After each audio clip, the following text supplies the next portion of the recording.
आज मु शीघ्र शीघ्र मु सकाଳେ आज उठिगली उठिबार ମାନେ ଅଛି ମୋ ହଜବେଣ୍ଡ ଗାଁରୁ ଆସୁଛନ୍ତି ତାଙ୍କୁ ଆଣିବା ପାଇଁ ମୁଁ ବସ୍ ଷ୍ଟାଣ୍ଡକୁ ଯିବି ସେଥିପାଇଁ ମୁଁ ଶୀଘ୍ର ଶୀଘ୍ର ଘର କାମ ସାରିକିନା ବାହାରିବି।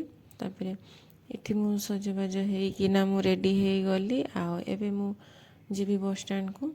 ତାପରେ ଏଠି ମୁଁ ଲକ୍ କରିଦେଲି ଡୋର୍ ତାପରେ ମୁଁ ବାହାରକୁ ଦେଖୁଛି ଯେ ବହୁତ ବଢ଼ିଆ ପାଗ ହେଇଛି ଏଠି ଦେଖ ସୂର୍ଯ୍ୟ ଦେବତାଙ୍କର ଆଜି ଦର୍ଶନ ମିଳିବନି ବୋଧେ। ତାପରେ ଏପଟେ ନା ଏପଟର ଲୋକମାନେ ବେଶୀ ନଡ଼ିଆ ଗଛ ଲଗାନ୍ତି ଦେଖ ମୁଁ ରାସ୍ତାରେ ଏଠି ଯାଉଛି ରାସ୍ତାରେ ଯାଉ ଯାଉ ମୋତେ ହନୁମାନଜୀର ଦର୍ଶନ ହେଇଗଲା।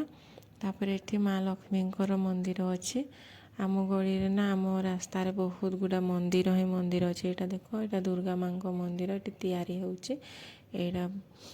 ତାପରେ ଏଠି ଗଣେଶ ବାବାଙ୍କ ମନ୍ଦିର ଅଛି। ତାପରେ ମେନ୍ ରୋଡ଼ ପହଞ୍ଚିଗଲି ବସ୍ ତ ଯାଉଛି ମୋ ହଜବେଣ୍ଡର ଦେଖା ନାହିଁ।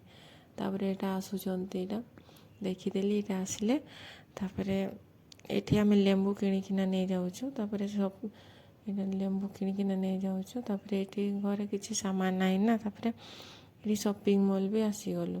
ତାପରେ ଏଠି ଏତେ ଘାଣ୍ଟି ଘାଣ୍ଟି ଘାଣ୍ଟି ଘାଣ୍ଟି ଗୋଟେ ଅଟା ପକେଟ୍ ଆଣିଲି। ତାପରେ ଘରକୁ ଆମେ ପହଞ୍ଚିଲୁ। ତାପରେ ମୋ ହଜବେଣ୍ଡ ଗାଧୋଇବା ପାଇଁ ଯାଉଛନ୍ତି। ତାପରେ ମୁଁ ତରକାରୀ ସବୁ କାଟିକିନା ରେଡ଼ି କରିଦେବି ଭାତ ରୋଷେଇ କରିଦେଉଛି। ତାପରେ କ'ଣ ପାଇଁ ନା ଡ୍ୟୁଟି ବି ଯିବି ନା ଏଠି ଗାଧୋଇକିନା ଆସିଲେ ଏଠି ମେଡ଼ିସିନ୍ ସବୁ ବାହାରେଇଛନ୍ତି ଖାଇବେ ବୋଲି ତାଙ୍କର। ତାପରେ ପାଣି ମୁଁ ଗରମ କରିକିନା ଦେଉଛି। ଏପଟେ ବି ରୋଷେଇ ବି ଚାଲିଛି ମୋର।